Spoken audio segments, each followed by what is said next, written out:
वो मिरर पढ़ने वाले यानी कि दर्पण पढ़ने वाले हैं। क्या पढ़ने वाले हम लोग हैं? तो दर्पण, यानी जिसे हम लोग मिरर बोलते हैं।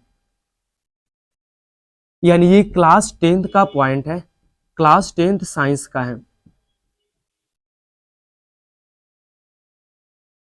हम लोग सबसे पहले क्या समझेंगे इसमें कि मिरर होता क्या है, दर्पण किसे कहते हैं हम लोग। दर्पण, तो दर्पण किसे कहते हैं, फिर इसकी प्रकार क्या होती है, हम इस बारी बारी से सबके बारे में हम समझेंगे इसको अच्छे से। तो सबसे पहले हम लोग समझते हैं दर्पण। दोस्तों अगर दर्पण की प्रकार बोले ना तो जनरली दर्पण दो प्रकार के होते हैं। कितने प्रकार के दर्पण होते हैं? तो दर्पण जो है वो दो प्रकार के होते हैं। पहला नंबर को हम लोग बोलते हैं गोलीय दर्पण, गोलीय दर्पण, और दूसरा को हम लोग बोलेंगे क्या चीज, समतल दर्पण, समतल दर्पण। दर्पण कहा जाता है जिसे हम लोग आईना घर के कहते हैं। घर की भाषा में जो आईना होता है ना दोस्त, वही दर्पण होता है। आईना कैसे होता है, कुछ इस तरह का होता है ना, अगर एक पट्टी से कलई कर दो तो दूसरा पट्टी से एक सतह बन जाता है। अगर इधर हम लोग खड़े होते हैं तो हमारा परछाई जो है, हमारा इसका इमेज इस पे बन जाएगा। यानी इधर वाला जो भाग होता है जिसे हम लोग परावर्तक सतह कहते हैं, इसे क्या कहा जाता है। और इधर रंग किया हुआ, रंगाई किया हुआ यानी कलई किया हुआ, इधर रंग कर देते हैं हम लोग, यही हमें दर्पण बनता है। तो दर्पण हमें दो प्रकार का होता है। पहला नंबर गोलीय दर्पण और दूसरा नंबर क्या होता है, समतल दर्पण होता है। और दोस्तों गोलीय दर्पण में भी दो प्रकार हो जाते हैं। पहला को कहा जाता है उत्तल दर्पण, उत्तल दर्पण, और सेकेंड को हम लोग बोलते हैं अवतल दर्पण, अवतल दर्पण। चलिए अब हम समझते हैं। पहले अगर कोई आपसे पूछता है कि दर्पण किसे कहते हैं, तो आप क्या जवाब दीजिएगा कि दर्पण किसे कहते हैं। तो दर्पण जो एक प्रवर्तक सतह होता है जिसपे सामने खड़े होने से आपका इमेज है उसमें बन जाता है, यही ना दर्पण होता है। लेकिन दर्पण कितने प्रकार के होते हैं, तो अगर आप दो नाम देते हैं तो क्या बताना पड़ेगा आपका, कि गोलीय दर्पण और समतल दर्पण। लेकिन अगर आपने कह दिया कि दर्पण तीन प्रकार का होता है तो फिर आपको क्या क्या नाम देना पड़ेगा। पहला नंबर उत्तल दर्पण, अवतल दर्पण, और तीसरा नंबर को क्या देना पड़ेगा हमें, समतल दर्पण कहना पड़ेगा। तो चलिए हम सबसे पहले क्या पढ़ते हैं, गोलीय दर्पण के बारे में। तो हम हेडलाइन यहाँ पे दे देते हैं क्या चीज, गोलीय दर्पण। अब ध्यान से आप समझिएगा पहले गोलीय दर्पण क्या होता है। गोलीय दर्पण किसे कहते हैं, इस तरह का जो मैंने बना दिया। अब ये तो गोलीय दर्पण एक खोखला गोला का भाग होता है। देख ना, एक तो गोला बन गया मेरे को, और इस गोला में अगर हम इधर अंदर से कलई कर देते हैं, ध्यान दीजिएगा पहले आधा दूर में मैंने इधर से, अगर इसका नाम मैंने ए दे दिया और यहाँ का नाम मैंने दे दिया बी, इतना दूर पार्ट को अलग कर लिया, और जब अंदर से कलर किया तो बाहर में इसका क्या हो गया, परावर्तक सतह, परावर्तक सतह हो गया।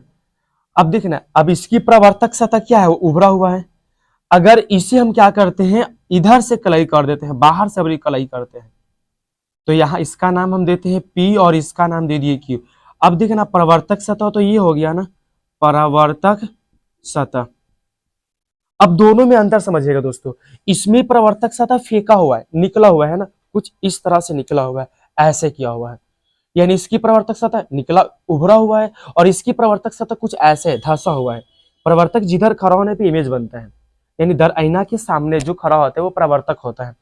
तो देखिएगा, आप समझिएगा पहले परावर्तक सतह यहाँ पे, तो जिसकी परावर्तक सतह उभरा हुआ रहता है ना दोस्तों, उसे हम लोग उत्तल दर्पण कहते हैं। देखना उभरा हुआ, इस तरह से निकला हुआ, तो जिसकी परावर्तक सतह ऐसे उभरा हुआ रहेगा ना, उसे हम लोग क्या चीज कहते हैं, उत्तल दर्पण कहते हैं। क्या कहते हैं, उत्तल दर्पण।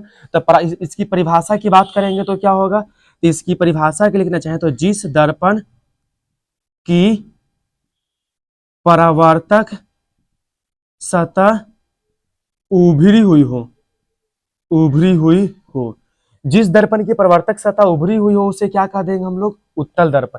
जैसे बताते हैं गाड़ी का साइड मिरर आप लोग देखे होंगे दोस्तों, इस तरह का होता है, मतलब बीच में थोड़ा सा निकला हुआ रहता है।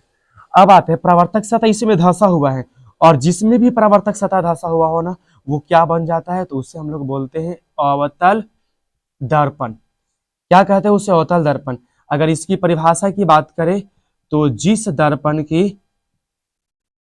की परावर्तक सतह क्या हो, तो धंसी हुई हो, जिस दर्पण की परावर्तक सतह क्या हो, धंसी हुई हो, उसे कौन सा दर्पण कहेंगे, तो अवतल। तो देखिए ना, दोनों चाहे हमें उत्तल दर्पण की बात करें चाहे अवतल दर्पण की बात करें, दोनों किस दर्पण की है, तो गोलीय दर्पण का ही है ना। यानी गोलीय दर्पण कितने प्रकार के होते हैं, तो दो प्रकार के होते हैं। पहला को हम लोग उत्तल बोलते हैं और दूसरा को क्या बोलते हैं, तो अवतल दर्पण बोलते हैं। उत्तल दर्पण किसे कहेंगे? तो जिसकी प्रवर्तक सतह क्या हुआ हो, उभरी हुई हो, करने गया, जिसकी प्रवर्तक सतह उभरी हुई हो उसे क्या बोल देंगे? उत्तल दर्पण। और जिस दर्पण की प्रवर्तक सतह कर धंसी हुई हो उसे क्या बोलेंगे हम लोग? तो अवतल दर्पण कहेंगे। चलिए अब तीसरा नंबर पे समझते हैं हम लोग समतल दर्पण पे। समतल दर्पण कैसे कहते हैं? तो समतल दर्पण बड़ा ही आसान सा पॉइंट है, चलिए इसको ध्यान दीजिएगा। समतल दर्पण किसे कहेंगे तीसरा नंबर पे? तो समतल दर्पण, ये बहुत ही आसान पॉइंट है दोस्तों। जिस दर्पण की प्रवर्तक सतह क्या हो? समतल हो, न उभरा हुआ हो न धंसा हुआ हो, एकदम बिल्कुल समान हो, बराबर हो। जैसे मैंने इधर से कलई कर दिया तो मेरा परावर्तक सतह यही बच गया ना, यानी परावर्तक सतह। तो दोस्तों जिस दर्पण की परावर्तक सतह क्या हो? समतल हो, जिस दर्पण की परावर्तक सतह क्या हो? समतल हो, उसे हम लोग कौन सा दर्पण बोल देंगे? समतल दर्पण कहेंगे। अब बताना इसमें, अब फिगर की मैं बात करता हूँ दोस्तों। कभी गाड़ी में देखिएगा, पहले जो साइड मिरर के रूप में जो आईना लगा रहता है, जो इस तरह का होता है, वो उसकी उभरी हुई रहता है, यानी कि वो उत्तल दर्पण होता है। अब उत्तल दर्पण में हमेशा छोटा प्रतिबिंब बनता है। उत्तल दर्पण में कैसा प्रतिबिंब बनेगा? हमेशा तो छोटा प्रतिबिंब बनेगा। देखिए बड़े बड़ा गाड़ी जो पीछे ट्रक होता है वो छोटी सी आईना में आ जाता है, यानी उसकी इमेज छोटा में बन जाता है, छोटी सी आईना में बड़ा बड़ा पीछे बहुत दूर तक दिखेगा भी। अवतल दर्पण में हमेशा कैसा प्रतिबिंब बनता है दोस्तों? तो बड़ा प्रतिबिंब बनता है। और समतल दर्पण में कैसा? तो बड़ा ना छोटा, यहाँ पर समान प्रतिबिंब बनता है, यानी बराबर प्रतिबिंब बनता है। जितना बड़ा प्रतिबिंब रहेगा उतना ही बनेगा। तो ये था दोस्तों हमारा उत्तल दर्पण, अवतल दर्पण और समतल दर्पण। बाकी इसके प्रतिबिंब की चर्चा हम लोग नेक्स्ट वीडियो में करेंगे। तब तक के लिए जय हिंद।